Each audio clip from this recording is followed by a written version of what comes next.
Water is the foundation of life. It shapes our planet, fills our oceans, and flows within every cell of our bodies.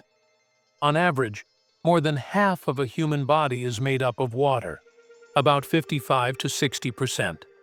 Babies start off with even more, close to 75%, making them look like tiny water balloons of life. But as we grow, that percentage slowly drops. So, if water is such a huge part of who we are, what happens if we stop drinking it? Inside our bodies, water acts like a silent hero. It cushions and lubricates our joints, controls body temperature, and protects delicate organs like the brain and spinal cord.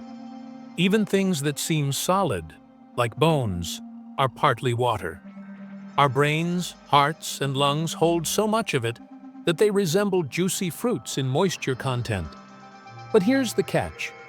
We constantly lose water. Through sweat, breathing, urine, and even tiny tears, we lose about 2 to 3 liters every single day. That means if we don't replenish it, the balance inside our body starts to fall apart. The first warning signs of dehydration are subtle: thirst, darker urine, maybe a little fatigue. But as it progresses, energy levels plummet, blood pressure drops, and the brain begins to struggle. Dehydration makes it harder to think clearly, focus, or even stay in a good mood.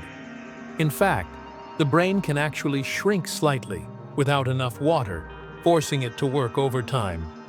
On the other end of the spectrum, drinking far too much water too quickly can also be dangerous.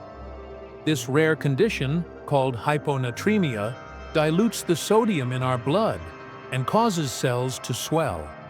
In extreme cases, it can lead to headaches, confusion, vomiting, or worse. This often happens to endurance athletes who overhydrate during long events. So, how much water is just right? There is no magic 8 glasses a day rule anymore. Experts now suggest around 2 to 3 liters a day for women, and 2.5 to 3.7 liters for men, depending on factors like age, climate, and activity level. Luckily, it is not only plain water that hydrates us. Fruits, vegetables, tea, coffee, and even foods like cucumbers or strawberries can all contribute to your daily intake. Staying hydrated does more than just quench thirst. Research shows it may support heart health, help control blood sugar, and even reduce the risk of certain diseases over time. In short, water is not just a drink. It is the key ingredient that keeps your body running, your mind sharp, and your life in balance. So the next time you reach for a glass of water, remember, every sip is fueling your body in ways you may never see, but you will definitely feel.